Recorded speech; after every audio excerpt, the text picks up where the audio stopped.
Surf Splendor. So I read the Forbes article about your sneaker collection, and then I got really self-conscious about wearing sandals here. Oh, that's fine. I'm wearing my sandals too. Do those qualify as sandals, or do these even qualify as sandals? Being a sneakerhead, should I call these flip-flops? Sandals. Okay, I mean, Rainbow calls them sandals, so you can call them sandals. That's right, they do. And I refer to anything as sandals that you can like slip on and off. So like Huaraches, and I wear my slip-ons like sandals, so it's like, I just, whatever. I didn't know that was okay to do. I don't know if it is either. I just do it. Gotcha. Is it a faux pas to wear these then? Flip-flops into this business interview? Sandals and jeans is a controversial fashion topic. It is. And I try to not judge, because sometimes I'll throw them on without thinking about it, mainly in Mexico or something like that. So yeah, I mean, I think any business in Southern California is safe to wear sandals into. Okay, good. Because I wouldn't have thought of it otherwise until I read the Sneakerhead article, and then I felt self-conscious. And I'm like, you know what? Don't deviate from the plan, just stick to the plan. And well, it was misquoted quite a bit too. So was it really? Oh yeah. I clicked the link on a couple of the sneakers and was blown away. Yeah. At the pricing. There was the Tom Sachs Mars Nike. Yeah, collab. those ones are sick. Those are $8,000. Those ones are sick. Yeah, they're totally sick. They're $8,000. Is that the right price? That is the resale price. That's what I figured. Yeah. So I'm sure they didn't. I mean, they probably cost like $17 to make, like all the other ones. What did they hit the market at, do you think? Probably $400 or $500. So still not cheap. No. And even the ones that I really like, the craft shoe, which is the second release from Tom Sachs. And you can find those. There was a time where you probably were like $300 to $400, but they've actually come back down and they're like $150, and they're great shoes. Yeah, I saw those too. I think they were listed at $200 on Amazon today. Yeah. But I remember when they first got released, there was a cream color. Yeah. Those ones I loved. With the blue accent? Yeah. Yeah, I have those. Those are great. Yeah. I have all three. There was a yellow pair and then a brown pair. And I find myself wearing the cream pair the most. Okay. Yeah. Yeah, they showed the brown pair and I was like, oh, I remember those shoes, but I remember the cream color. And I think I even tried to buy them, but they were sold out at the time. I was probably late to the game. Well, it's the bots, right? So Grailed and StockX and all these resale companies have the bots that go out and purchase from the brands, and then they jack the prices up. I'm sure the brands are cut in on some. I don't know. I'm pretty skeptical when it comes to that whole machine. I'm like, I think someone's making money on backdooring product to these guys, because there's just no way that they released 15% of the inventory for sale, and then the other 85 of it just shows up randomly on these resale sites. It's like, it's a racket. That illuminates a lot for me, because I presumed as much. Like I'm not a sneakerhead, but I see numbers occasionally, or I'll see a little documentary, or Jordy Smith will talk about it for a little minute, and I'm like, wow, how does this whole world work? Yeah. But that makes a lot of sense. Yeah, I think engineered scarcity is something that streetwear has been perfecting for years, a la Supreme and everything else. Well, that's why, as I read that article, I thought about how that relates to what you guys are doing, or what you're doing in your life in general, of just, and not even manufacturing the scarcity, but just how do you create, interest, demand, that sort of stuff. And with a company like Birdwell, which we can go deeper into later, but there is an ideal growth. There's an ideal size that you want to grow to. It's not just bigger is always better. No. You know what I mean? Yeah, absolutely. And so especially with one like this. Yeah, specifically for this brand. So you think about all those things along the way, I would imagine.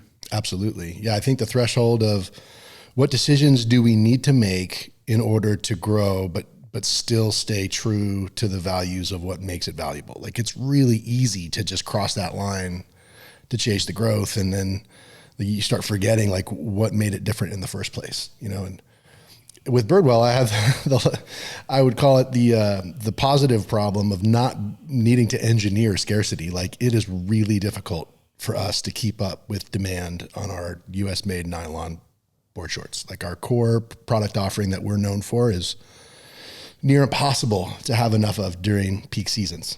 So, I mean, we just started sewing now for next spring. Crazy. It's crazy. It's a great problem to have. It's a good problem to have, but then you think about like the logistics problems and the business problems of that, of, cash outlay in September for something I'm not going to sell until March. It's rough. So you make it up on other products, basically? No, I mean, yeah. So we do have some fall and winter product that we're launching now, but for the most part, like you got to squirrel away money in June and July to be able to survive October, and then make a little bit of money in November, and then really hope it gets warm in early spring. I mean, we are board short heavy business, Yeah. with a lot of great other lifestyle products, but you know, there's no amount of those that really makes up for the deficit of winter. What I really need to do is spend some time in Australia and get the dual hemisphere thing going on so I can be in board shorts all year round. Do they have a fascination with American made product? You know, it's interesting. They have there's niche, there's pockets of it. You can imagine like up in Noosa, like there's a pretty strong Birdwell following, and we have an account called Wild Things there, which is incredible. And they have been buying our stuff religiously for years, and we're big fans. But I think Australia is equally, if not more, patriotic for Australian stuff. Exactly. Yeah. So I've been toying with this crazy idea of like what makes Birdwell special in America, and could local production and distribution of Birdwell in Australia make it a patriotic brand in Australia? Because is it the values of what we do that makes us special here? Is it selling US to Australia, or is it selling local production, community, support, environmentally sustainable, delivery systems, because you're not on water and all those things? Like if we just take the distillation of what makes Birdwell cool and just recreate it in Australia, maybe that's the way to do it. I don't know. And is that a good use of your time and resource?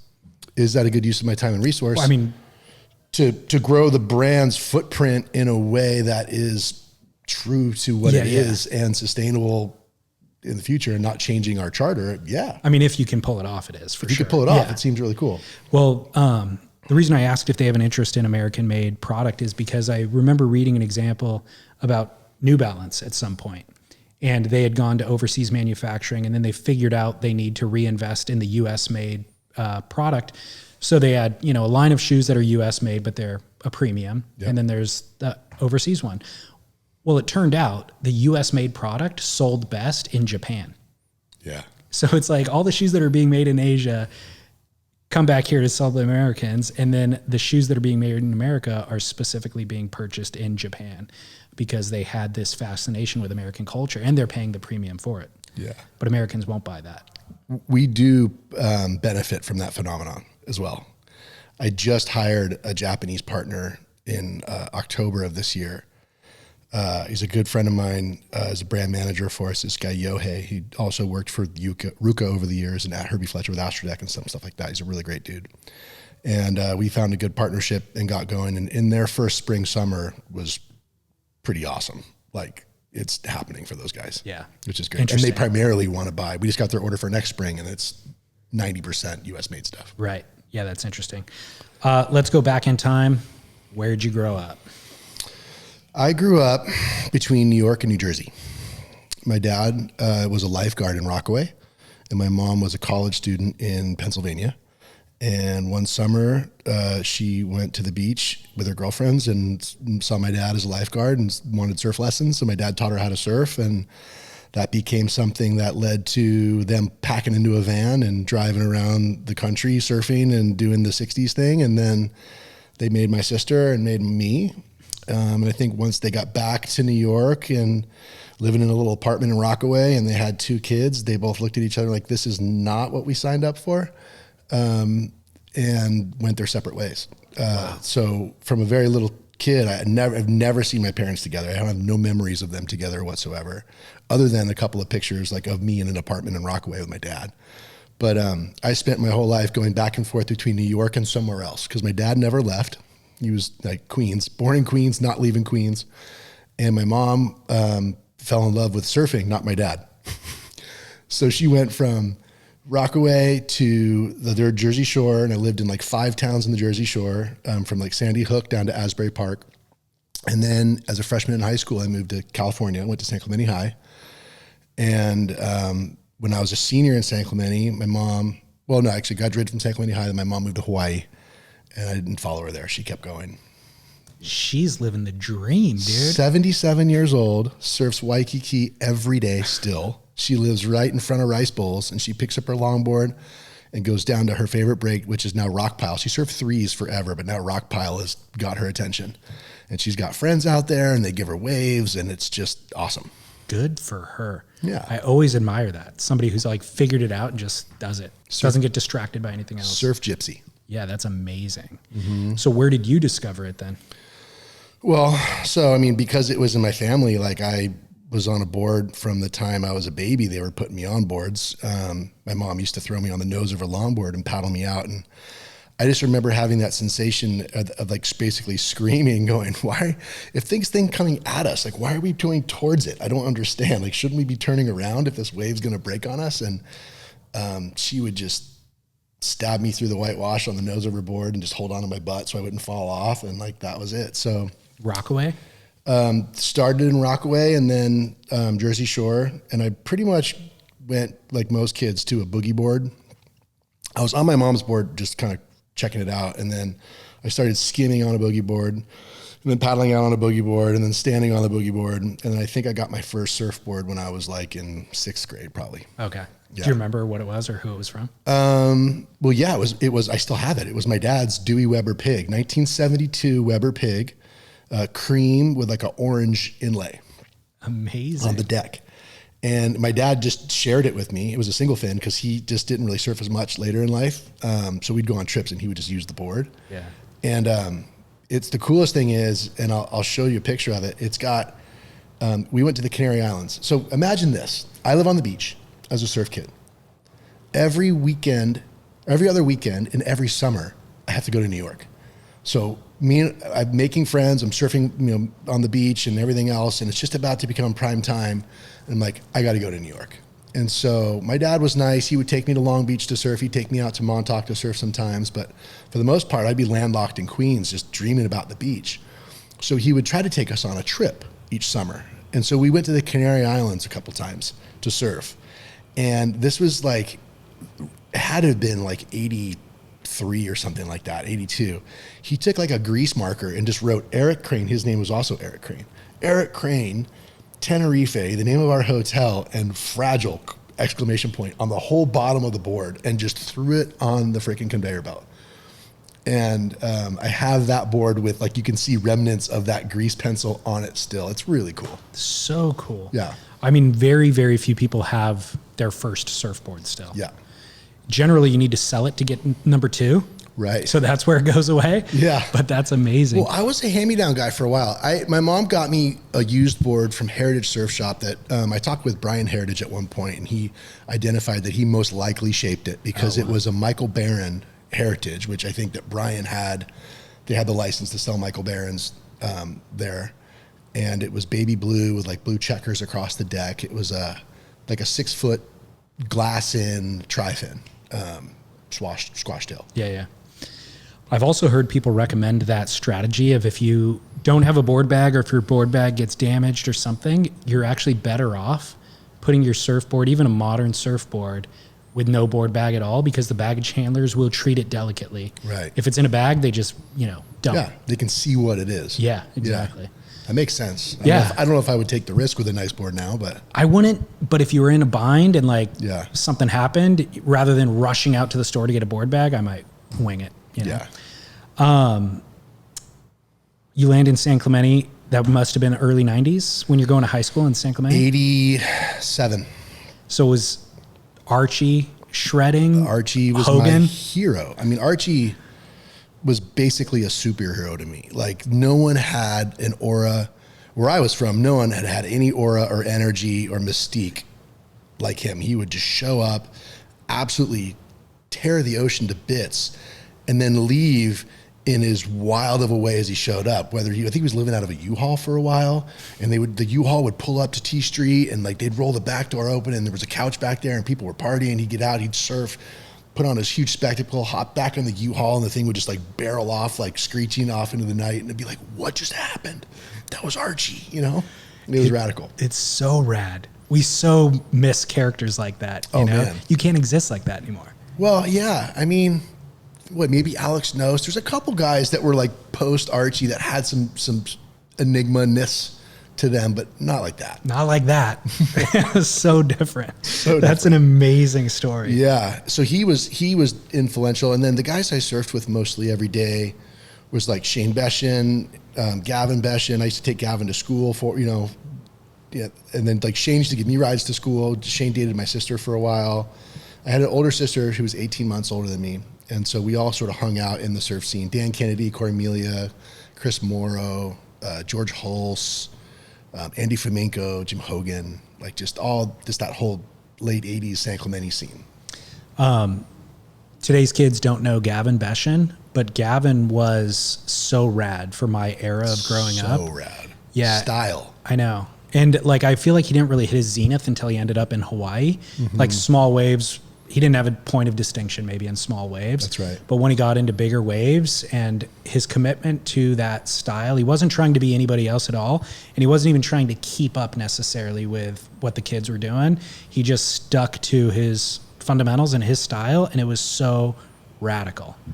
So beautiful to watch. And I'm happy for him that Volcom gave him the platform to tell that story. Like in the Volcom movies, like he fit perfectly. So perfect. Like the vision that they had for the way they wanted to express their brand and the way that he expressed himself in the water seemed to be matched so perfectly. That's a great way to put it, because so many, I think, brands try to adjust the surfer or the athlete to the brand's narrative and vision. And maybe because they have to, but that wasn't Volcom's ethos, Right. And so Volcom embracing, everybody had their own personality within the brand, to be honest. So it wasn't even like the other riders were like Gavin. It was just everybody had their own thing, but that was what Volcom was Well, I about. think it's 𝐂𝐫𝐴𝐺 and Doherty, Brad Doherty and Ryan 𝐂𝐂𝐫𝐴𝐺. I credit to those guys because they would find people that were a good fit for Volcom. Like they searched for personalities and styles that were unique, and I think that like when Bruce Irons landed with them, like it was the pinnacle of where unique style and expression hits performance. But, we look at like even Mitch Colburn and some of these guys that are like really fun to watch. Like you go back and watch Modern Collective and you watch Mitch Colburn surf, you're like, man, this is like, he's super unique lines and like crazy power and weird spots of the wave. And like each one of them had a completely like their own vibe in the water, which I kind of appreciate that Volcom stayed true to that. Totally. How did you end up? What was your first job in the surf biz? I was a grunt at Stewart Surfboards in San Clemente, back office. So I worked a little bit of retail, but for the most part, I spent my career like packing surfboards, cleaning up after the airbrusher, sweeping out the shaping rooms at night, like just the gruntest of the gruntest jobs in a surfboard factory. Good. That's where you should start. That's how you got to where you are today. Yeah. And this guy, and I don't know if you remember a name named Bill Strosby, a surfer, shaper. Incredible shaper. He's, I have to talk to Joel about Strosby's pedigree. Joel Tudor credits him with a lot of surfboard development, but he's a character, if anything. And he was friends with like Jimmy Buffett and all this stuff. And he used to play Cheeseburger in Paradise on repeat for like hours while I was working. Brutal. Yeah. Torture. But, there's a guy named Blake who actually passed away, a shaper who was shaping there. Obviously Billy Stewart, Rick Hazard. This guy, an airbrusher named Doug Harlow, incredible artist. But yeah, it's a fun time. Do you have any Bill Stewart stories? Oh man, I got a lot of Billy Stewart stories, but unfortunately we still live in town together, so I'm not going to tell any of them. No, he'd get a laugh, I'm sure. Oh, he's good. No, he was honestly like just the biggest supporter, like a benevolent surf supporter of San Clemente. Like what he did with his business set so many people on a positive track because he tried to run a good, positive business, and the culture of the shop was killer. Like, Rick Petrie got his career started there. Bobby Reynolds, Dean Reynolds, so many guys, Jeff Kramer came out of the Stewart, Benji Severson. I don't know. There's just a good group of people. I think that we're all super positive. And it wasn't really a super gnarly party scene or any of that kind of stuff. Stewart crew was, pretty South San Clemente. Like it was kind of divided, right? The surf ghetto scene and then like the South San Clemente, and Bill was a factory, but it was South San Clemente. So it seemed like it was a little bit more docile than most. Yeah. Still going strong too, by the way. Yeah, for sure. What was your professional ambition? I I wanted to be a pro surfer like most little kids, but I moved to Hawaii right after high school. I had no support for my surfing growing up. It just sounds weird because my mom was a surfer, but my mom was into like surfing T Street every day by herself. And then she worked really hard to take care of us. So she didn't really, she wasn't taking me to contests or any of that kind of stuff. So I had a really tough time. Like I'd have to hitch rides and to like do a bunch of stuff to like really kind of show up on rankings. I would do decent when I surfed the contest, but the way those things work, like if you missed 3 or 4 events, like you're off the ratings. Like you had to get points to do well. So that was tough, and I thought I'd go to Hawaii and try that out. So I moved to Hawaii after high school, and I lasted probably 1.5 years or so, and then realized that I wasn't going to go anywhere with my actual surfing talent. Yeah. But I fell in love with design, and I had been into art since I was a little guy. Always drawing and stuff like that, and took drawing in high school. But when I got to Hawaii, I started like really kind of doodling with like t-shirt designs, and then got into designing quivers and like designs for people's surfboards. And that became really fun. And I started, anyone who would ask who wanted to design for their board, I would sort of draw those. And I had been working at the factory at Stewart's, understood how airbrushing works. So I would, design stuff that could be reproduced. And I fell in love with that, and I decided I wanted to go to design school. But I didn't want to leave Hawaii. And unfortunately, there are no top-notch design schools in Hawaii. Go figure. Like there was nothing. I literally had to come back to the mainland. So I did that. And then when I moved back to the mainland, my mom moved to Hawaii because she had visited me in Hawaii and fell in love with it. She's like, that's it. I'm going to Hawaii. So we kind of passed like ships in the night, and she's been there ever since. And I've been here. Where'd you go to school? I went to school at the only place I could afford, which was called Platt College. It was I've heard of it. Kind of like a vocational school, it's a trade yeah. school. It's nothing fancy, but they taught design. And this was right about the time when computers were sort of becoming the norm. So I started school on like ruby lith and amber lith and overlays and making like wax galleys, like the way you would make paste up magazines from the Mad Men days. Like, if you ever watched Mad Men? Yeah. Like that art department was my art department. And then the third trimester, they were like, oh, we're going to introduce the computer to you. And my teacher, it was like still those Apple IICs, like and stuff. It was tiny little computers, like no one knew how to use them. So they would just read like the application manuals to us in class. So I just went ahead and read ahead. I'm like, if this is what this class is, I'm just going to do it. So I read all the manuals to all the programs, and then came back and ended up being the teacher's aide by like the second class. Wow. Because the teacher didn't really understand what was going on. And I really fell in love with the technical aspects of design, and that was it. Could you afford a computer for your home use? No, not at all. Right. So I would go to school. I would do freelance projects while I was at school by going to class. Since I was an aide, they let me in to use them whenever I wanted. And then I was working like 3 jobs to put myself through school. I was the manager of a Blockbuster Video in Newport Beach. I was delivering sandwiches for a sandwich shop in San Clemente. I was bussing tables at Sonny's Pizza in San Clemente. And then during the day, a few days a week, I was bending sunglasses at Arnette as like an early employee in customer service, like fixing, repairs and calling people and trying to upsell them and all that. That's unbelievable. Mm-hmm. I mean, all of those things would serve you well. I mean, to where I was joking when I said earlier, like good, you should start at the bottom, but ultimately right. It's important to know all of those things to do what you're doing now. Yeah, it's true. Where do you, and how or when do you end up at electric? What does that transition look like? I guess it was started at Arnette. Yeah, so I did a long stint at Arnette and went from being like the customer service kid to the art director to the creative director, and then it sold to Bausch & Lomb once, and then it was about to sell again to Luxottica. And I had been headhunted to a design firm in San Francisco for the ad work that I had been doing. So we had, Arnette, after the first acquisition, had pretty healthy marketing budgets. So we were doing 2-page spreads in just about every magazine you could think of. In addition, not just surf, skate, snow, motocross, in addition to like fashion magazines like Paper Magazine and things like that coming out of New York. So I was developing all this creative and got noticed by a guy named Brett Lovelady, who ran Astra Studios in San Francisco. And they had offices in Palo Alto and San Francisco. doing work for like, Nike, Compaq, Hewlett-Packard, all of the big businesses that were up in the Bay Area during like the .com boom. This is like 98, so to speak.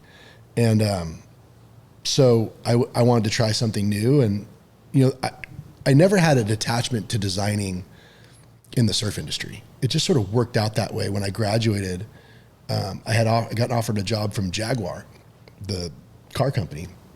And I told Greg Arnette that I was going to go there, and thanked him for all the help he gave me and letting me work there and all that. And he's like, well, wait a minute, like, we don't have a designer. Why don't you come do it here? And I was like, wow, I never even thought about that. So I literally just picked up my stuff from one room and went to the other and became their designer. Like, just sort of happened that way. So it was interesting to me that, like, I don't know, I always felt limited. Like, here I am still in San Clemente. Like, I went to San Clemente High School. I'm at Arnette in San Clemente. Like, I want to have a career. I want to see the world. I had big ambitions to do bigger things. And I didn't think that you could do that and stay in San Clemente, because just at the time, San Clemente was a very small town. I mean, the surf industry was a small town. Yeah. A small thing. Right. Yeah. And I knew basically everyone in the surf industry. And, I just thought, what else is out there? I was excited about the opportunity to try something else. When you think about, like, eventually, not to spoil the storyline for anybody, but Electric ends up being owned by Volcom. Both entities end up being owned by Kering. Yeah. Volcom sells off Electric at some point.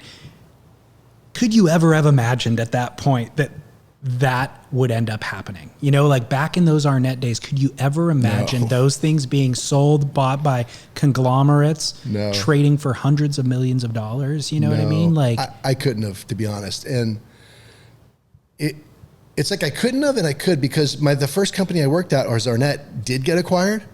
It normalized the concept of that for us, because we went from zero to hero to sold.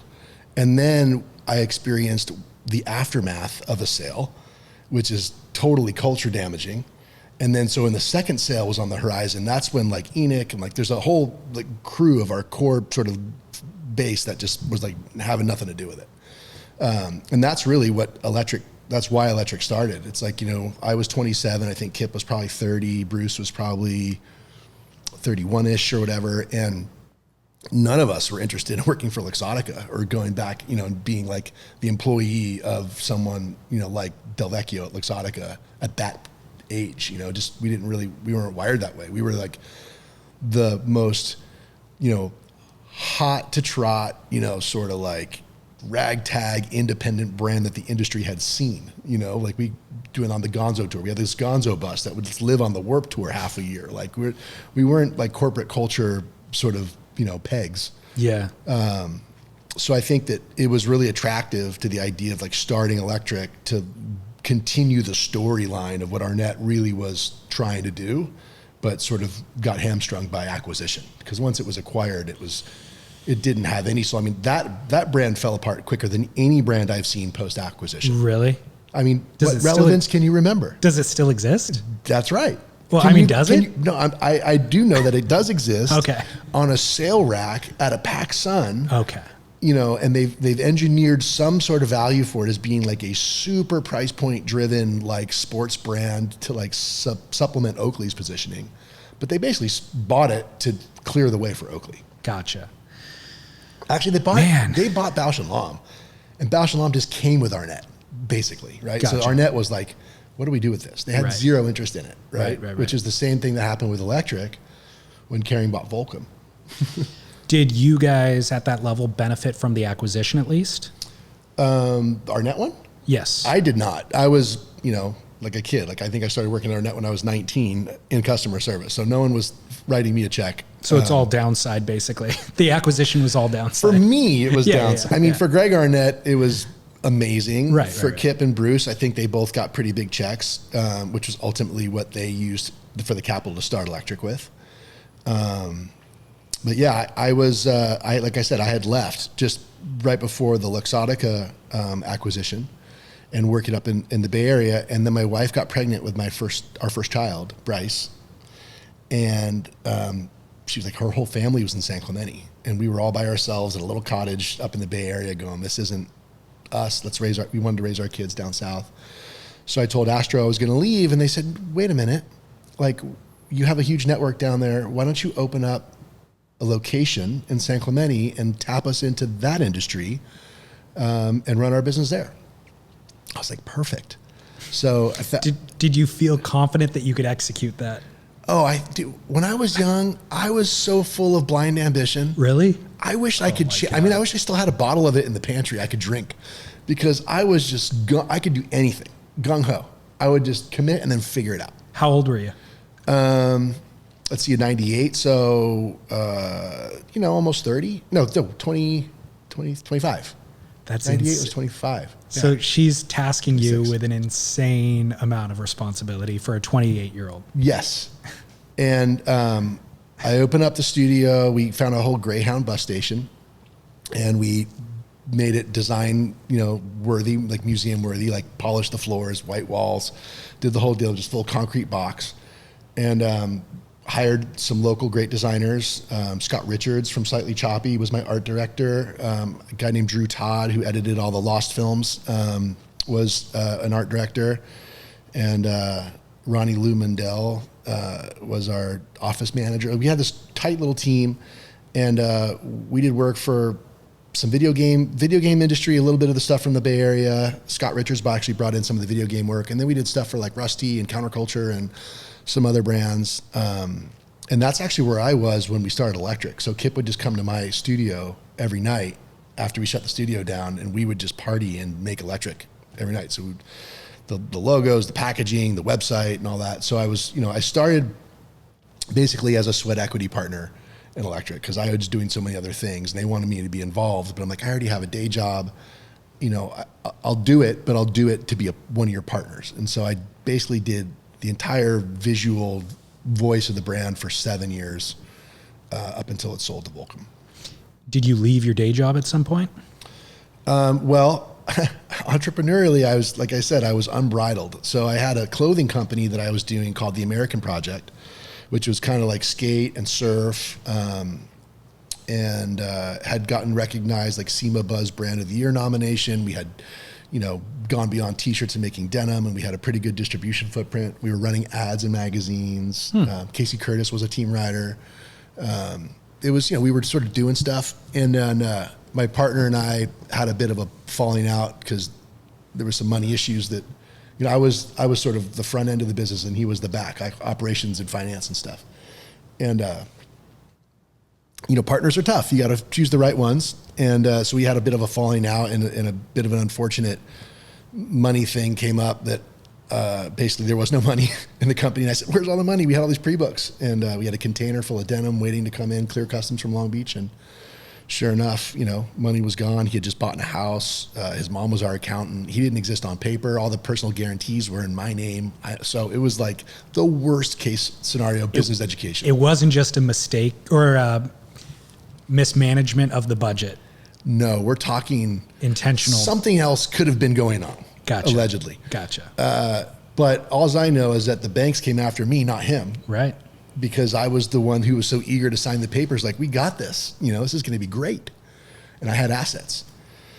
So I almost lost the assets. And through almost losing the assets, I kind of learned more lessons that I wanted to about business. And that was in 2003 or so, after we had just started Electric. But long story short is, I was a partner in Electric. I was a partner in this clothing company, and I was freelancing for 6 brands or so and running the design studio, like going bonkers.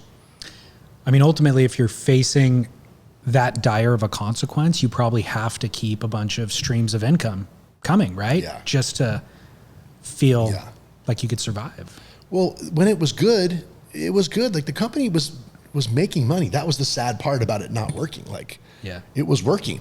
It's just, the money that was supposed to go back into the company never made it back in. Yeah. So that was the bummer. But, I learned a lot, like sort of that street smart version of grad school, which those lessons have served me really well. I do run a pretty conservative business because of that. Sometimes to a fault, but I would say if I were to err more on one side than the other, I kind of like the idea that I'm going to run things in a way that I understand it will be here tomorrow, versus just going full send, like, all the time. I know. I mean, you've just seen too many wild success stories who still fail in the end, Yeah. you know? And so I think having a punch to the gut like that probably is a great thing. Sure. At some point. I heard a lot of surfers describe, going over the falls on the first wave of a session to get that out of the way. Interesting. So they can then commit to actually surfing well on big waves and waves of consequence. If you don't wipe out, you're worried the whole time about wiping out. That's a good point. Yeah. Electric is a success story, obviously. Yeah, for sure. You kind of explained how it was born out of the ashes of Arnette. Yeah. Do you know, what was the ambition for the company? Was the ambition to get acquired into? Yeah. Okay. It was. Yeah. For sure. I think that Kip and Bruce had seen what happened for Greg and were really excited about the idea of having that same kind of exit for themselves, And how you said that took 8 years to get to the exit? I would say 8, yeah, because we formed the company in 99. We started advertising in 2000, and I think we shipped our first sunglass in September of 2001, perhaps. Like we just missed summer. Basically had no product the whole first year. We had snow goggles before we actually had sunglasses. Okay. To start out. And so all the original ads were funny. They were just like guys wearing t-shirts at night in front of a neon sign. And I did all this light leak and motion blur to try to make them look cool. Like, how do you make a sunglass company look cool without having sunglasses? Yeah, totally. It was that pretty is funny. How did you find yourself as CEO? Well, not till much, much later. So I was working outside the company as the art director, creative director, whatever, doing all the graphics and visuals for the brand. And when it sold to Volcom, I didn't continue on with the company. A guy named Josh Hartley took over, a great designer. He's still there actually designing for Electric. And I, at the time, it's in 2005, I went to work for OP. Oh, I didn't know that. Yeah, so Okay. I was working with Michael Marks, was the vice president of marketing, and he had contracted me to help ideate what OP Classics would look like. So I did all the visual brand identity around OP Classic, advertising, all that kind of stuff. And then Michael Marks left OP to go to Spy. And Dick Baker, the late great Dick Baker, who I miss very much, called me in to say, hey, you did such a great job with the brand. Like, can you come run the brand? I was like, Michael Marks left some big shoes to fill. He's probably one of the most intellectually savvy brand guys out there, I think. So I was intimidated to take the job, but I took it and quickly became not just the vice president of marketing, but then I became the executive vice president of marketing, product, and licensing. And just sort of my left brain and right brain kind of came together, and it really was the first place that I transitioned from just leading creative and marketing into leading business aspects. So it's on the road to CEO. I think it was some of the experience I had running that clothing company that I hadn't really given much credit to. Once I got into a corporate environment, sort of led me to ask the questions of other teams, hey, why are you doing it like this? Or what's going on over here? Or just sort of injecting myself in conversations just from experience and them not really having any answers. And they're like, well, I don't know, how would you do it? I'm like, well, let's try this. So eventually I became sort of more overseeing sales, operations, product development, sourcing, things like that. And kind of just started rounding it out. And then Dick wanted us to package the company and sell it to Iconics. And so he was looking for an exit. And I'm like, well, I know how to do exit now too. So we built the book, shopped it around Iconics, did a bunch of analyst calls because it was owned by Warnaco, which was a publicly traded company that owned Speedo and some other brands. So I had gotten some experience in dealing with that sort of culture and successfully sold the business. And Dick's like, Crano, you got to start looking for another job. We sold it to a license company, right? Iconics is the ABG, another sort of IP holder. They don't take us, we don't go with it. I'm like, oh, okay. So I interviewed around and had some good opportunities right before the deal closed. So again, I have no patience in my career, which I need to learn, because I walked away from a 2-year severance, and it was really good money at the time. And I missed it by 3 weeks because Andy Lotz from Nixon had given me an offer to come work there and become their first global vice president of product and design. And it was an opportunity that he was excited about. I was excited about it. And the Surf Expo trade show was like on January 7th or something like that. And the deal for OP was going to close on February 12th or something like that. And all I had to do was stay till February 12th, and I would have gotten a ridiculous check and I had a great job. But Andy's like, yeah, no, it starts now. You got to, if you want this job, like you got to start now. And I'm like, okay, you know, I mean, what was I thinking? Well, in hindsight, though, wasn't it a good career move to take the job? Incredible career move. In hindsight, though, like negotiating skills. Right. Don't you think they could have waited 4 weeks? Yeah, they probably could. If I was the right guy in January 1st, I probably was the right guy on February 12th. It's a good point. So hindsight. Yeah, hindsight. It was like, man, I let my ambition get in the way of my own value. And I think a lot of people end up selling themselves short, especially in the creative world. Like you get used to it. You know, someone's like, oh yeah, I want you to design a logo for my business. I've got $300. You know, we just raised $4 million for the round, but we got $300 for the logo. Yeah. You know what I mean? Like 100%. It's so bad. So I don't know. Andy's great. He didn't do anything wrong. He was just excited. Yeah, of course. To get going, you know, and so it all worked out. And I have tremendous respect for Andy and Chad. I mean, Andy off the cuff has probably like taught me more in business than anyone I've ever worked with or for. Wow. It's a heavy claim because I've worked with some great people, but he was so intellectually verbal with his process and the why of what he did and how important every little detail was, whether it be a balance sheet item or a working capital. Like he'll be in a product meeting talking about working capital ratios and trying to get me to teach my product staff about the importance of working capital ratios as we're designing SKUs to not end. Like he would just connect all the dots for everybody all the time. And so the mystique of running a business kind of faded away pretty quick. Because you're like, wow, you can connect all the dots. You see how what I do every day, regardless of what my position is, has an effect on the bigger organism, and how, wow, I really need to we're interdependent on each other. Each one of us has to do what we're supposed to do, or the other thing will suffer or fail. And if toxicity shows up in the business downstream, it's likely traceable back to something that I didn't do well.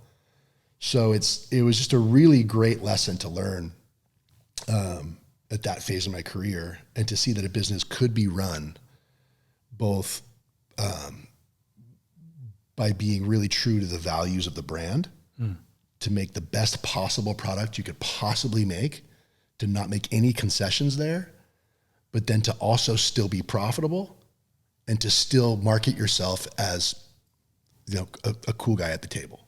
Like they did not sacrifice one touch point in building Nixon. I mean, think about the team they had. The product for what it was and the price was unmatched anywhere in the world by any brand making anything. Like it was crazy. A $500 watch was like, you know, a $3,500 value with some other company. And everybody loved them. Like they could do no wrong. Lightning in a bottle. They had like high double-digit EBITDAs. Amazing. Nutty. Yeah. Kind of a tangential side note. You have a young family from a young age. It sounds like you're working 100 hours a week. Mm-hmm. How do you manage those things? Yeah. Staying married was tough. Or in hindsight, with the benefit of hindsight, would you have managed it differently, I guess? You know, I don't know how to answer the question, because I've been going one speed. At that point, I was doing what I thought I needed to do to survive. You know, I didn't have anyone helping me, I guess. I didn't feel the luxury of being able to say no to anything. So every opportunity that came was a yes, and then I'll figure it out. Yeah, I can do that. I'll figure it out. I mean, starting with Arnette as a 19-year-old, like Christmas break would come and everyone was talking about how they're going to go drink beer and go to Mammoth and snowboard. And I just picked up a job at the last minute to design an entire snowboard line for the guys at Ride because they had a trade show coming up and they needed to have all the designs done to get them produced to make samples for the show on February 12th. And I'm like, I got that. You need the whole line designed from scratch. How many boards? 28 boards in 7 days? Yeah, I got this. I actually have some time off coming up. Like that was how I was doing it. And I didn't even think that there was any other way. And, San Clemente is expensive, and I was having kids, and I was just like, I have to go. I have to just keep going. And it was definitely a strain on my marriage. It was a strain, I think, on the relationship with my kids when they were younger. I definitely on the weekends and stuff I was around, and actually that's not true. I was in a punk band for a while too, and I did get in a van with my buddies a couple times a month and go play shows in like Tucson and Scottsdale for no money and come back. So in hindsight, you could have cut that out. Yeah, there's definitely some things I could have done differently. But I was surfing and snowboarding, and my wife loved snowboarding, which was great. But yeah, I think I could have integrated them more, I think, into my world. Okay. I could have invited them into coming to work, or I could have worked from home a bit more. I could have, I don't think I wouldn't have not taken any of the opportunities. I just don't believe that I would have done that. But I do think that I didn't need to compartmentalize what I thought I was pulling off by separating my professional life from my personal life was just an illusion. And I feel like that's the most important lesson that I've learned in this next chapter of my life and career. Knowing now, having the honesty to go, I'm going to work till I'm dead. It's just who I am. I mean, I listened to 𝐂𝐫𝐚𝐧𝐞'𝐬 on your interview, and you think about the wild life that he's had. I'm like, I'm just getting started. He's inspired me. Like, I hear a lot of me in there just going, why wouldn't you just keep doing these things if you can? Yeah. So it's now about how do I find the balance of being the human that I want to be while doing the things I want to do, and separating my identity from the things that I do versus who I am, who I'm trying to be, was the biggest life lesson that I could give to anybody. Fantastic answer. And the reality is, even if you're, let's say, not present physically, if your wife believes in you and your vision, and your kids are inspired, they would be inspired by you and your vision, all that you have to do is communicate that stuff to them and incorporate them into some of the process, and then it becomes empowering for them. Yeah. As opposed to totally. not being communicative and them just being like, where is he gone, A, and then B, why is he gone? I don't understand any of it. And so part of them understanding it is, oh, this is all for us. And in fact, he's kind of incredible. I'm proud of him. I want to be a part of that. I want to see it through, Yeah. So that's great sage advice for any of us. Because I think to some degree or another, we can all relate to it at a different level. And I think, I was also pretty prideful. Like, as a young person, I didn't really want to let my kids into this notion that, like, it's really expensive to live in that house we live in. If I don't keep doing all this, I don't know if we can keep paying the mortgage. Like, we were scraping pennies, Yeah. I was getting paid really well, but I bought, I think while I was at OP, as soon as I started making decent money, I just stretched as far as I could stretch. I went straight to like a house at Riviera in San Clemente that I could watch people surf from my bedroom. Like, and I was like 30. Like, it's just crazy. So it's like, I didn't need to do that. So I also felt like it was kind of my fault, you made your bed, you got to sleep in it, got to keep going. And then, I think for a while, Abby, my wife, and I would have these conversations like, well, we could live more simply and just, I could lay off the gas a little bit and we could live a different life. And then we would look at each other and be like, the kids are in school. Like, this is where they are. This is where we are. Like, we're not leaving this. Like, I gotta figure this out. So coming back to the pride piece, I don't know if I want to let my kids into the fact that, like, financially, I had no other option. I wished I would have, because there's no shame in that at all. It's like, where do you think the stuff comes from? But I just had this like chip on my shoulder. Like I just couldn't show weakness. I guess that's another life lesson, right? Like being honest and vulnerable and like actually admitting weakness. Yeah. Like even if the weakness is just my fear, I had no lack of resource, but I was scared that there would be a lack of resource. So I just kept going. It's good. That's kind of a motivator though. That's kind of good to feel that fear. Yeah. It's also, I can relate to the thing about not wanting to show the pride. It's also the kid lives in a fantastical world.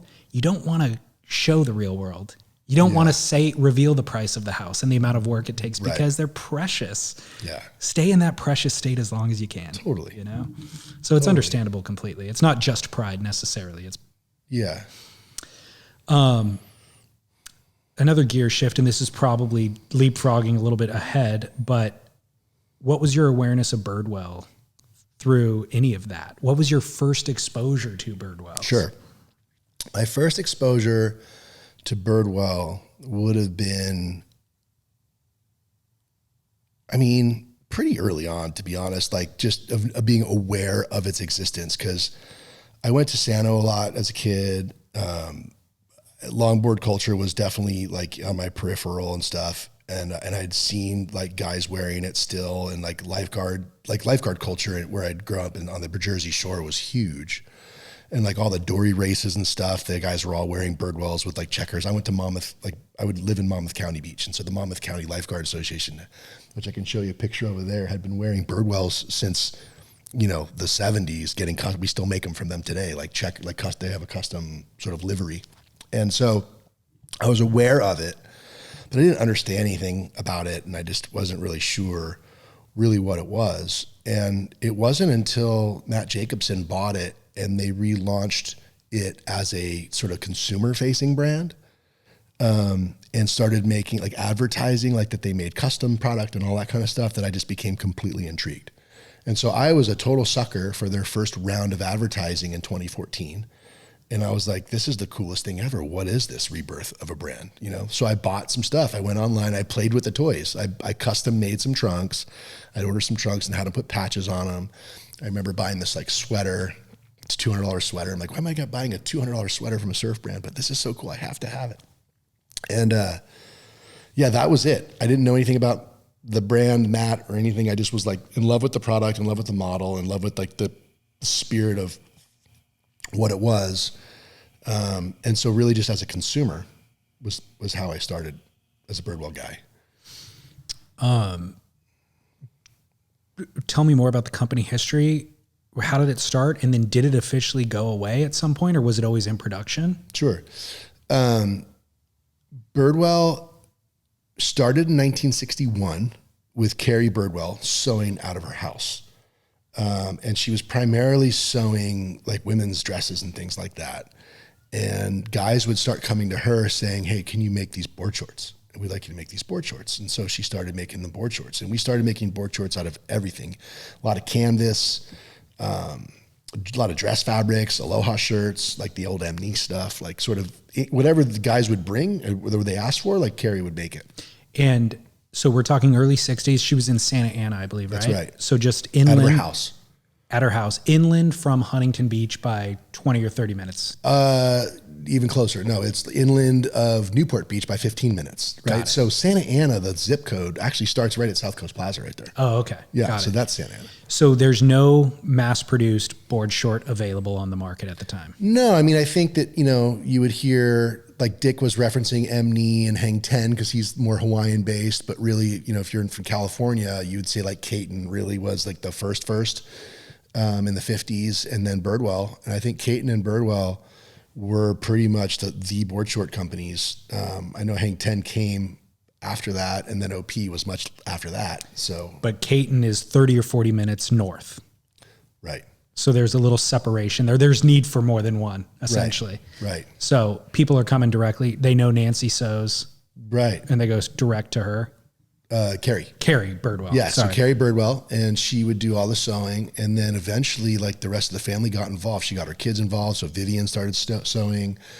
Her son, like we've got pictures of like the whole family, like in the house before it became a factory, just everyone just doing different procedures on the board shorts. And it became really board short focused when they started taking bigger orders from lifeguards associations, surf teams, surf clubs were getting jackets made, matching jackets to their board shorts, became a thing. And then even like firemen and stuff, like when they had their summer stuff, they were ordering board shorts for their crews. And it always had like a really cool, in my opinion, I think it's cool, like a working class, kind of like functional, like tradesman brand vibe. Like, you know, Birdwell's a company that makes stuff, you know, and the stuff that we make is where the value is in the brand. It's not a shell. We're not selling like this like mysterious summer dream. We're selling like the best quality product you can make with a sewing machine locally, which is pretty cool. So did it officially ever cease production? No, it didn't cease production. So the factory had sort of grown and shrunk over the years in varying economies and whatnot. And at the time of the acquisition, it was pretty small, probably a crew of about 25 people. Between sewers and shippers and office folks. And Vivian was still, you know, taking orders over the phone. And there was a handful of surf shops that were still buying from them, and then a handful of customers that would. And this was in the era of the internet, but they didn't have a website. So what you would do is go online and print out the order form, and then you would fax it into them, filling out what you wanted them to make, and they would make it for you. So they probably did $200,000 or $300,000, maybe $400,000. Like a year in sales, like cobbling together custom orders and direct to consumer orders and whatnot. And that was it. But they were always D2C. So yeah, there were some surf shops that would order it, but I mean, Birdwell didn't care if you were a person or a shop or a team or a whatever. Like they would just sell you anybody. Yeah. And if they didn't have time to sell you, they would tell you no. They had this incredible like attitude that was basically like, hey, we pay our factory a living wage. This is what the stuff costs. We all get weekends off. So if we're not going to get this done when you want it done. We're going to get it done when we get it done based on when we work. And if you don't like that, that's okay. Don't order from us. Like they just unapologetically themselves. Yeah. Which is a tone you don't hear very much in service or from brands today. Yeah. But I like it. I like the subversive nature of it. It's like, hey, we take so much pride in what we do. We know that the value is what we make. Judge us by what we make. Mm-hmm. And that's it. Super transparent. Did you say Matt Jacobson is the guy who bought the company? Yes. So what do you think opportunities he saw with that acquisition? And then what opportunities did you see to get involved? So Matt is an incredibly sophisticated and savvy human being. Like, definitely stylistically, like one of the most educated, you know, menswear guys out there. He's collects fine things, cars, watches, clothes, all the things. And, just a man of impeccable taste, we'll call it that. And he's got a decent means, and he was an early employee in the tech industry and, did really well for himself. So he started collecting things that he was into. He grew up in Manhattan Beach surfing and playing volleyball and everything, and grew up with Birdwell. And so, you know, much like if it was a car or a watch or a house, he always looked to collect things that were unrestored or unmolested originals, right?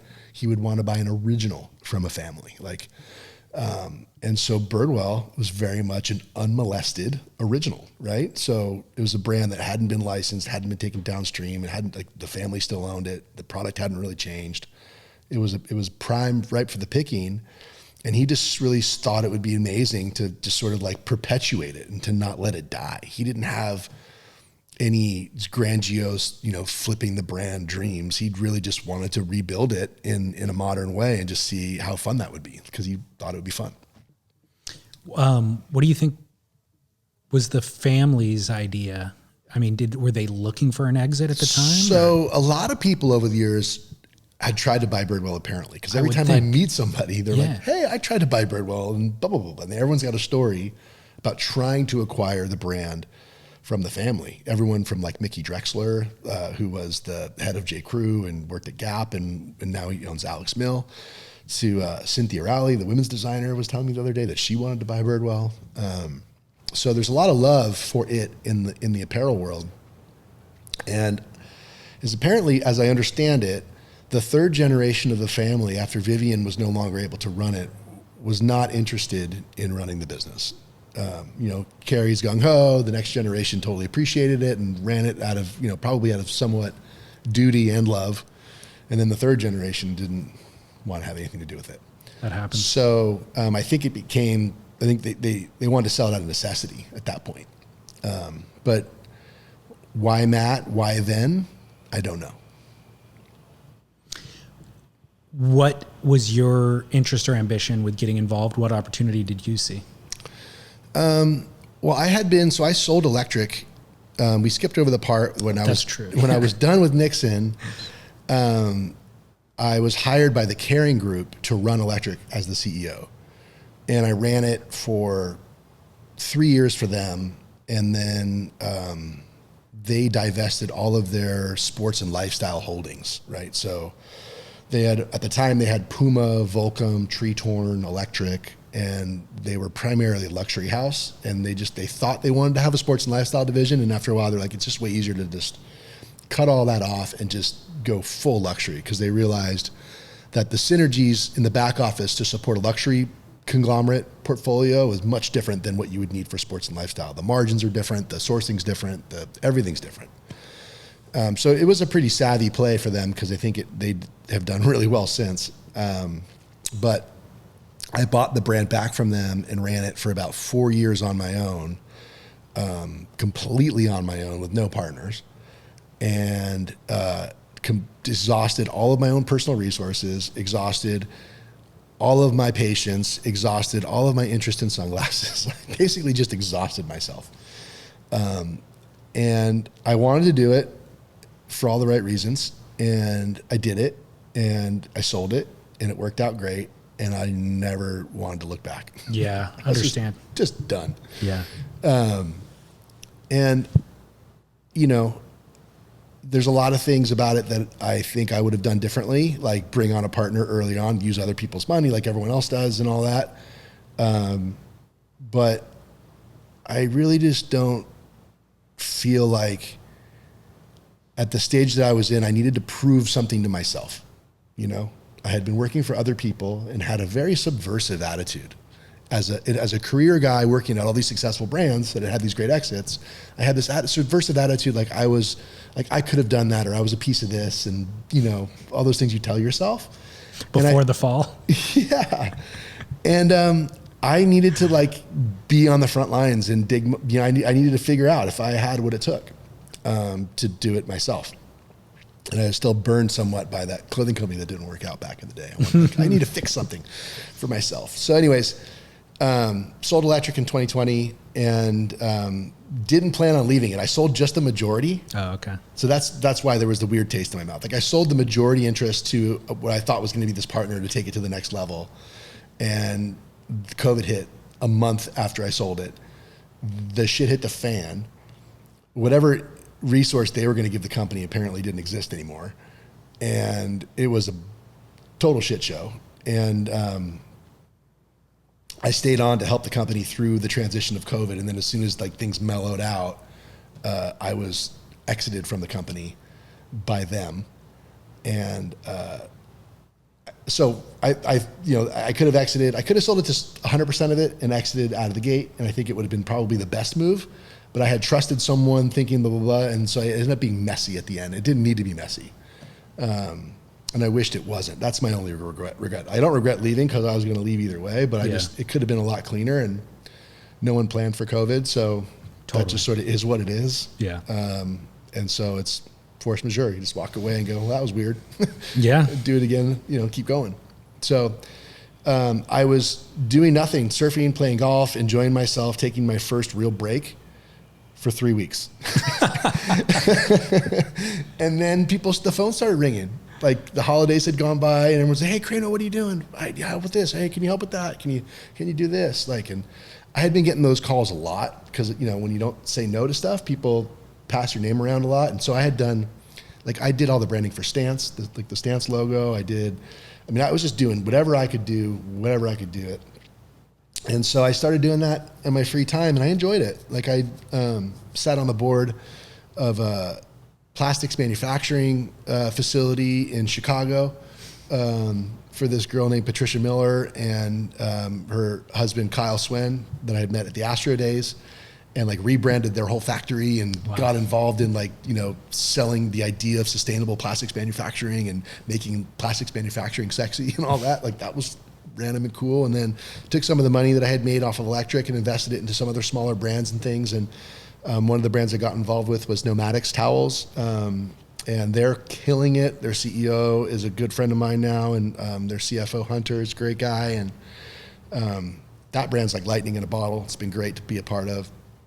And I was just sort of like consulting, and I probably spun up about 7 brands in about 18 months for people, and for no small paycheck either. Like I ended up making more money retired in my first year than I did ever, which was pretty cool. And one of the things I was doing was consulting for a lifestyle, like an automotive lifestyle apparel brand called Period Correct.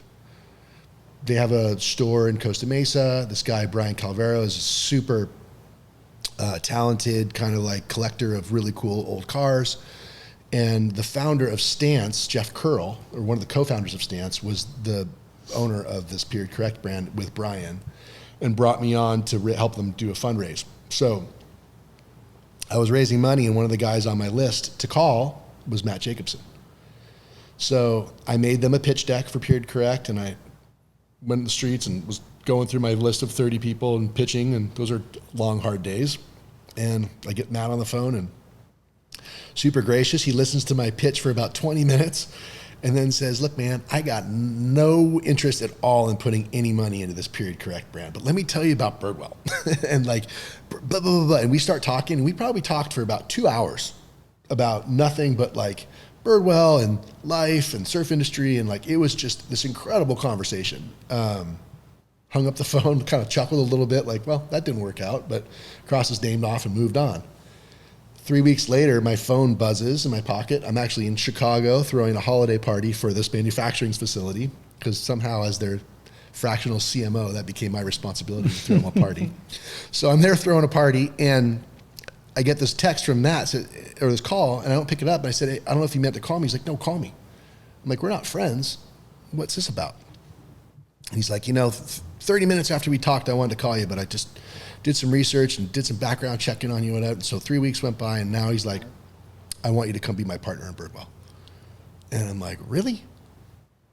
And I'm like, man, I don't know if I want a job.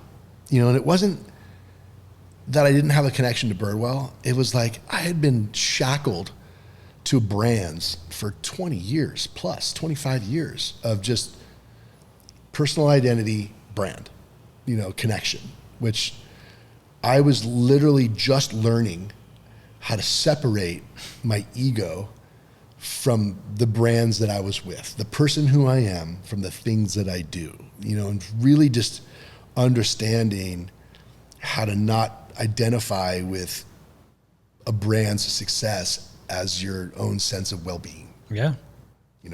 Because I'd started so young, I knew nothing else. Yeah. So I was like scared to get close to a brand again. Like, could I really do this? I'm like an addict, right? It's like, can I be sober and work in a bar? And will I just become the same brand animal I've always been, or can I really find balance and understanding and perspective and still run a company? So I had a mentor that I was working with, and I've had this one mentor guy who was an ex-pro surfer, which a lot of guys know, named Brad, for years and years and years. And he urged me to take advantage of this opportunity, not for financial gain, but to prove to myself and practice what I was working on. He's like, that's the goal of this part of your career. This chapter of your career has got nothing to do with financial outcome or anything else or whatever. Like, you need to do this to prove to yourself that what you've been working on is achievable, and prove to your wife and your family that it's possible, because the behavior that you're modeling for them right now is way more valuable than anything you're going to tell them when you're older. Get goosebumps. I'm like, man, that's every reason to say yes. So in between there were some great conversations with Matt. I did get behind the curtain a little bit of what was going on at Birdwell, and I was absolutely blown away at like how much they were able to do with how little infrastructure and process and know-how. Like, it had been managed by people from the Silicon Valley. I mean, it was, there was an Amazon guy in place, there was a GoDaddy guy in place, there was all these guys that sort of understood performance marketing and investment in the algorithms, and they built this D2C monster, but they didn't have any idea how to run a clothing company at all. And so that was a lot of opportunity that I saw, man, like if you're doing what you're doing right now with just this, right? Just imagine if we like onboard wholesale again. Just imagine if we get a couple of good stores going. Just imagine if we had 4 seasons worth of product. Imagine if we had international distribution. Like, this thing is amazing, and it's doing like literally executing 7% of what most of its competitors are doing, all of it, and just barely at the same place as Birdwell. So I was like, man, there's something here for sure. And at the time, I had zero vested interest in the outcome, right? It's whatever the Matt wants. It's his company, I'm cut in on it, but it's like, hey, it's your thing. What do you want to do with it? You want to, you want to sell it? You want to do this? You want to do that? I don't care. Just whatever the project is, I'm going to sign up with this beautifully connected yet dispassionate attachment to what I'm doing. And it's helped me make better decisions on behalf of Birdwell. It's proven to be a really great framework for having a business. I was going to ask that. I didn't know if you already had that feedback yet, but the conversation that you had with your mentor and the ambition that you set out to do with this phase of your career, I think would make you a better CEO if you're that well-rounded. Yeah, maybe not a better marketing guy, maybe not a better designer, definitely not the guy who's doing all-nighters, to make a t-shirt just perfect anymore. But a CEO. As a CEO, I never stop thinking or working on the brand. I've developed this philosophy that I need for my team to be facing the brand. In order to do my job well, I need to have my back to my team, which means that I have to trust my team. In order to trust them, they've got to trust me.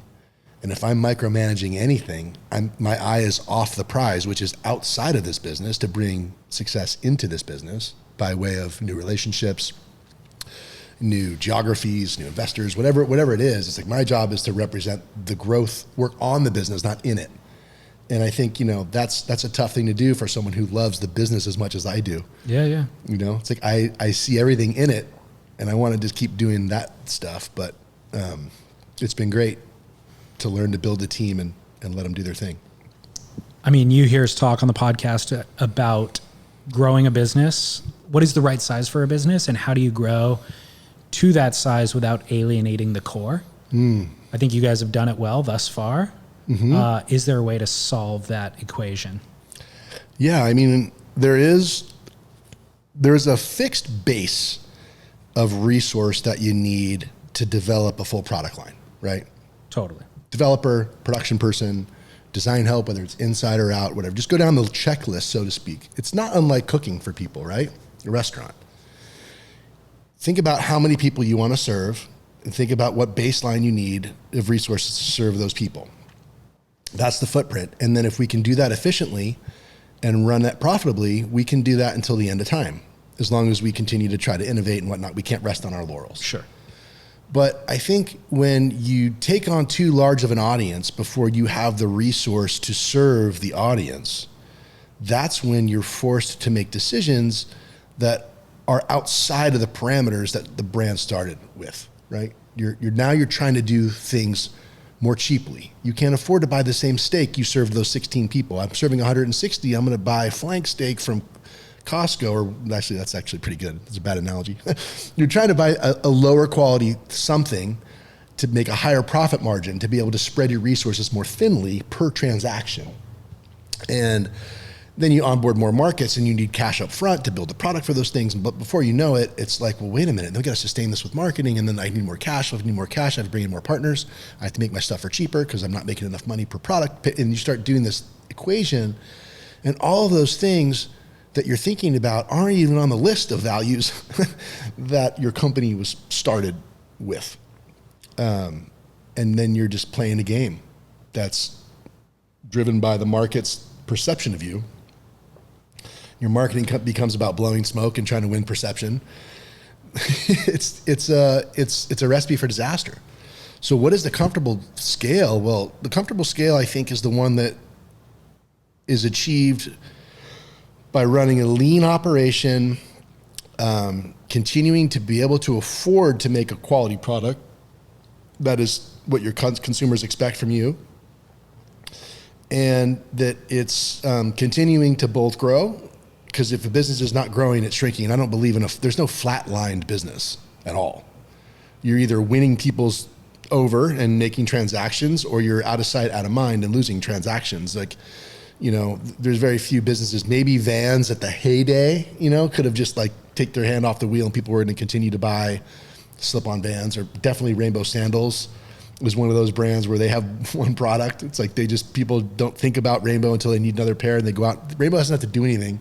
Everyone's just gonna go out and buy those things again because they haven't changed and they've come to trust them, and there's something there.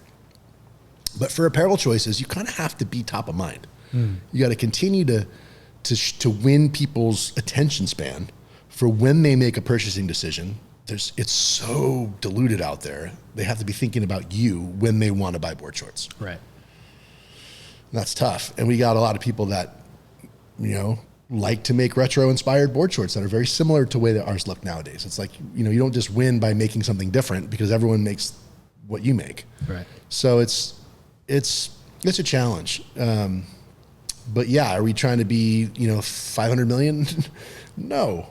We're going to try to be the best Birdwell. And so, like I said, I believe that for Birdwell to be the best Birdwell, it needs to be accessible to its audience, which it still isn't. It needs to be able to produce enough board shorts to meet the current demand, which it still can't. It needs to be able to have 4 seasons of relevant product that people can interact with and buy to all year round, which it doesn't. So there's a lot of work to do, I think, to realize its standard base. Yeah.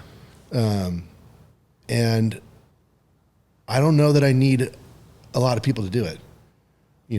I think you need a team of really dedicated, entrepreneurial minded folks that are willing to hustle and wear a lot of hats and believe in the brand, and then some thoughtful outsourcing and keep our footprint super low and don't grow too fast. Don't onboard too many stores at once, like really control and measure our growth. And I think we're going to be fine. One way I think that you guys have done a great job kind of staying connected to the core is the team of surfers that you guys work with. Who's on the team? Yeah. So when I came on, I inherited one of my favorite people on planet Earth, Toots. The best.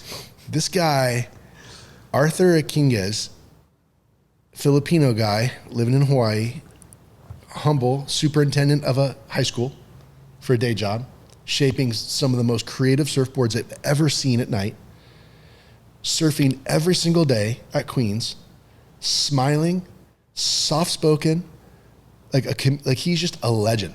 I can't say enough great things about Toots. And a striking figure, yes. In addition. Yes. And his ability to hook up with Tommy Peruki in the water is something that has existed only a few times, like maybe Pat Stacey and Andy Irons, and that kind of like those legendary like water photographer surfer hookups, like where they know where each other are 24/7, and Toots is just getting in front of Tommy, and Tommy's getting the best shots of Toots every time they're together. So that was really neat. I honestly can't attribute enough of the brand's success to those visuals. Yeah. You can't overestimate that. No, yeah. I don't. I put a ton of value in it. Yeah. And am really grateful for it. And so Matt lives in Hawaii pretty much full time now. So he is constantly surfing in Waikiki and seeding and getting people hooked up with shorts. So there's beyond toots. There is an army of young Hawaiians, both from body surfers to surf, to longboarders to shortboarders wearing Birdwell over there. And our scene in Hawaii is really strong, which I'm grateful for. I would love to be able to get District 7 for lifeguards in Waikiki. I think that would be the best. I know Florence just locked down District 2. So I'd love to get District 7. I think that would be great. I think it's 2's North Shore, 7's Honolulu. Anyways, long story short is that's Toots. And then I was, hungry for having something someone locally that I could interact with, because it was great having Toots, but we were in California and he was in Hawaii.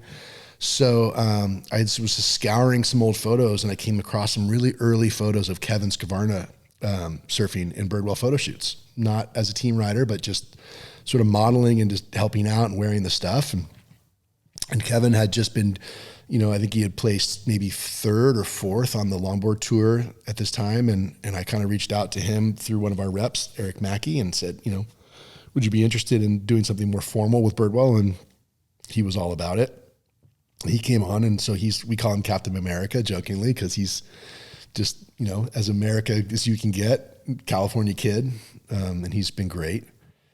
And then I started thinking about our team, and I'm like, Birdwell, it's just like this iconic, lasting, brand that's with a really strong singular vision. And Toots is great, but he's Hawaiian, and the brand's Californian, and Kevin's great, but he's really young. And, just trying to think about an icon of some kind, just to marry up to the iconic nature of Birdwell, and been thinking about it and thinking about how to do it. And sure enough, I get a call from Joel. And Joel Tudor's like, hey, Crane. And we had worked together at OP, right? So he rode for OP Classics when I was there. Forgot about that. Yeah. And so we had a relationship, and he said, hey, man. And we just started talking, and he told me a little bit about where he was at with his career and all that, what he was doing. And I was like, is there any way that you could just do footwear with Vans? And he's like, that's what I want to do. I want to keep Vans, but I want to finish my career with Birdwell. I started my career with Birdwell. I want to finish my career with Birdwell. He's like, I've been wearing Birdwells my entire life. No matter who I ride for, I had a pair of Lucky Green trunks that came everywhere with me, and I surfed them in every break across the planet. And you can find old photos of this. We can go look. And he's like, no one knows Birdwell's story better than me. He's like, I want to come on. I want to finish surfing with Birdwell. I want to tell the story. I want to tell everyone about the heritage of Birdwell and make everyone realize how important this brand really is. And he's selling me on the idea of him coming to Birdwell. And I kind of pinched myself for a second, and then went, let me think about it, Joel. We'll get back. Let me see if we can pull something together. I hung up the phone, and I was like, this is great. This is going to be amazing. Talked to Matt about it, made sure he was okay with it, because it's a big deal to bring on a guy like Joel, and the expectations that Joel has of being like, hey, I'm going to be part of this brand. And so we said yes, and we started working together, and he's off to the races. I mean, I think we started selling shorts to jiu-jitsu guys like within weeks of the announcement. Yeah, he's brought on a whole other market I didn't even realize was coming with him. Wouldn't have thought of that. I didn't. Makes a lot of sense. Yeah, he only works out jiu-jitsu in like non-stretch nylon board shorts. Crazy. Yeah. Yeah, when I saw that news, it was such a perfect fit. It was like, duh, of course this makes sense. So good on you. Yeah, it's good been pickup. Great. And I am looking. So I do have some names on my board. Don't look over there. Oh, okay. Turn the camera. Turn the camera. No, I am now working to build some relationships with some other types of surfers, not just longboarding. Okay. I mean, I think everything from transitional boards to just full-on killer shortboard, working class shortboard guys who just live to surf, and they just need great product and they want to do their thing.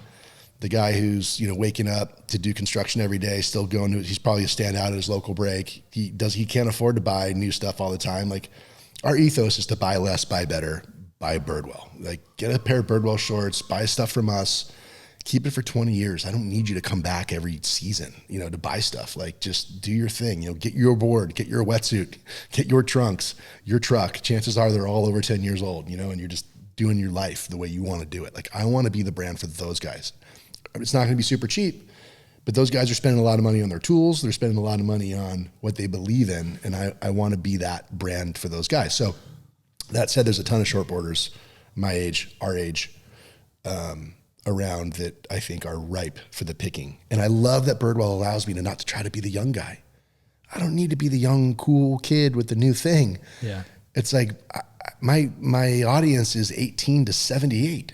Like, so who's really speaking to the working class 40-something-year-old guy? Yeah. Like, I want to be the brand. Yeah. Very good. Well, in a commercial segment, we've covered watches so far, small brands and ambition. I got a gift for you. Wow. I know you're already styled out with your watch, but another small brand that I work with. Wow. You've heard me talk about it. I have heard you talk about it. Let me make sure this is yours. This is the right one, because they just sent a special one for you. There you go.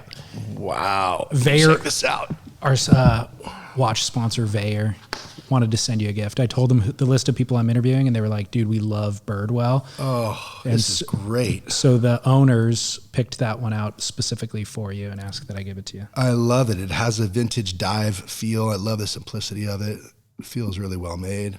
Yeah, American made, runs on solar power, so you don't ever have to wind it. You don't have to change a battery or anything like that. Incredible. It's a quartz movement, but it runs on solar. So 𝐕𝐬𝐬𝐻𝐿 watches, baby. And I can surf in it. You can surf in it, waterproof guaranteed, And assembled in I get America. a NATO band too. I love NATO bands. Comes with 2 straps always. Every purchase does. Love it. So they're a great homegrown, local, small brand too. That's a beautiful watch. Yeah. Thank you. Thanks. You're welcome. I appreciate it. Yeah, I'll tell the boys. In closing, I should say for listeners, we'll save them 20%. 𝐕𝐬𝐻Watches.com/surfsplendor. If they go through the URL, they get the discount. That's a deal. So there they go.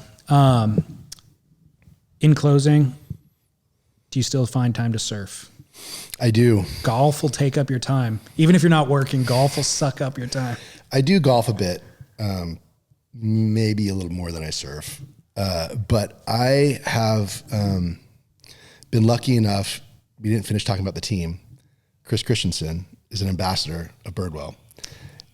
And I did know that. It slipped my mind, but I did know that. And he was an ambassador of mine at Electric starting in 2013. And over that 11-year period, I've amassed a pretty cool collection of custom Christensens made for Crano. And it's just really hard not to want to surf when you've got the kind of bag of tricks. Like I've got a couple logs, a couple mid-lengths, some single fin mid-lengths, some twin fin mid-lengths. And I've been having a ton of fun surfing there. And the waves in 𝐂𝐫𝐚𝐧𝐞'𝐬 are pretty much always rideable if you've got the right quiver of boards. Totally. Never a day you can't surf. And then I also have a prone paddleboard and a stand-up paddleboard, which I have no qualms about going to the harbor with my wife and doing paddle laps around the harbor and looking at boats. It's one of my favorite things to do. And then I got a hydro from Matt Biolis, which is a quad, crazy-tailed kind of like thing. And it is bananas and makes me feel like I can actually shortboard again, even though it's like 6'8". You can fling it around like it's a 5'10", which is crazy. And then a mini Simmons from Chris, which is like a 5'8". It's like a little bar of soap with 2 wooden keels, and the thing goes a bazillion miles an hour. And then most recently, Devin Howard made me a CI mid twin. Oh, wow. But he made it a quad. And that thing at lowers is really annoying for the people in the water, but really fun for me. How big is it? It's 7'2". Okay. And you're pretty big. I'm a big guy. How tall are you? 6'2" and change. Okay. Yeah. But I weigh like 240 pounds. Gotcha. So I'm sitting 20 yards past everyone else at lowers and turning around only on the sets. I don't fight people for waves in between. I try not to be that guy. I just wait till a set comes and then just go. So I maybe get like 3 waves an hour at the most, maybe 2 waves an hour. And I'm fine with that. That's it. That's all I need. Totally. Yeah, I'm not like the guy like battling to the death with all the little kids. It's like, you guys can do that. Yep. No, quality over quantity. That's it. What surf media do you follow at this point? I have a Stab subscription. I love podcasts. I'm more long form now. Now that I'm making this crazy commute from San Clemente to Irvine, I have a lot of time in the car. But between Jamie Brisick's work that he's doing with Surfer's Journal, which I really think has been great. So good. I read the Surfer's Journal. I'm a huge fan of Surfer's Journal. I'm a huge fan of Brendan Thomas. I'm a huge fan of the Golfer's Journal. I'm a huge fan of Hewlett, what he's doing. And Jamie's interviews are great. Obviously, Surf Splendor, what you're doing is incredible. Thanks. I love it. I love the balance between your soft-spoken, objective, third-party view on things, and then like Chaz jumping in and having like more opinion, and then Derek Riley just makes me laugh. Like, so I love the beach. I love those guys' ability to poke the bear. The things I think about, but you just can't say out loud anymore. Yeah. So I love that. Yeah, that's pretty much it. I mean, obviously there's a lot of short form clips on Instagram and whatnot from folks, but that's really the bulk of it. It's interesting. I've been asking that question for 10 years now. It's always interesting to hear which brands come and which media companies used to be mentioned that aren't any longer. I mean, Surfline a bit just because I'm using it, but you know, I don't really consume content on Surfline. I mean, YouTube. I mean, you get caught in the algorithm. That thing will serve me up a bazillion things. It's funny. I did not embrace it. Like, I'd go to YouTube to look for something specific, but I would never take the bait of clicking on things up until really recently, to be honest. And now I find that I am spending time on there recreationally. Mm-hmm. You know, time that I would have spent elsewhere, devoting my entertainment hours to, let's say. Right. I am now on YouTube diving into what it is that they're feeding me. Well, they've gotten smarter about what they give you. It must be that. Yeah. I think it's a little bit of everything, but that's definitely part of it for sure. And it's resourceful though. Like, it's not all just entertainment. I find the reason why I've taken the bait is because it's also educational and informative. Mm-hmm. Whereas when I was previously allocating that time towards maybe Netflix, that's veg out time. That's just, that's right. To relax and be entertained. So there's this kind of informational component to YouTube that I find valuable. Mm-hmm. So interesting. I'm also impressed that you're still getting waves out at lowers. Like, I wouldn't, if I was not even in your position, in my current position, I go to uppers instead. Yeah. Not to mess around. It's the weirdest thing. I know everybody at lowers and I can get a wave. If I paddle out of uppers, I got guys telling me to beat it, go back to Mission Viejo. I've never lived in Mission Viejo. Apparently they want me to go there. Like, it's just been the wildest experience. So I like knowing the guys in the water, because then I have my best chance actually getting a wave. Yeah, that's funny. In regard to surf media, do you follow the WSL at all? Of course. Oh, you watch comps. Yeah, I'm pretty invested in the comps. You could critique it till you're blue in the face, but it's watching the best guys in the world surf some of the best waves in the world is still really fun for me. But I'm that guy who wants to start the alternative audio for WSL. So like, imagine you and I were having a very candid conversation watching the comp. So you could tune into the comp visually, but then change your audio to ours and listens to us talk about what's really happening versus the people that are announcing, because people that are announcing are beholden to the brand of the WSL and the commercial sponsors, and you have to be very PC. It's like, I would love to just hear like just some of the beach grit audio of the WSL. I think that would be awesome. Yeah, Chaz and I did it one time for one event.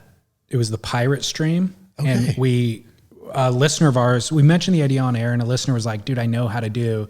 I didn't know you guys did that. Yeah, we did it once, and it was successful. It was a lot of fun, and it was successful. People liked it. It was just, it was a lot of work, and it's not really what we're doing, and we're spread so thin otherwise that we'd have to re-examine the commitment that takes, design a model for it, maybe, justify doing it for a full season or something like that, and really commit to it. So yeah, I love it. We proved the model though in that one experience, Final kind of question is just talking about Joel Lenz's career at Birdwell. Do you envision having another chapter after this, or how long do you anticipate being here? Are you? Like I said, I'm really not attached to the outcome at the moment. I'm literally showing up every day, opening my notebook and picking up where I left off and just trying to like build this thing. But yeah, like I said, I'm going to be probably working till I'm 95. Right. Dick Metz is my new superhero. I want to ride motorcycles on a trip with my friends when I'm 95. I want to be telling stories, remembering names and dates and all of it, which is great. And randomly, my sister actually runs Surfline and Jams. So no way. So my brother-in-law is Pua Rockland, who is Dave Rockland's son. So it was really fun for me to hear Dick tell that whole story because I sort of knew it from my family, but I didn't really get it from the horse's mouth. That is crazy. Yeah. It is a small surf world. For sure. Crazy. Yeah. Good. Well, I think you have all the mental acuity to pull it off like Dick has. I can see you being there at 95. I so appreciate you saying that. Yeah. Got to get a KTM 500. I do. I have an XR 500 right now, 78. It's impressive. XT 500. When he said he was riding the 500, I was like, really? It's a big bike for crazy. It's a big bike. Yeah. Right on. Well, thank you for everything and sharing the story. Yeah, appreciate you. Thanks. Surf Splendor.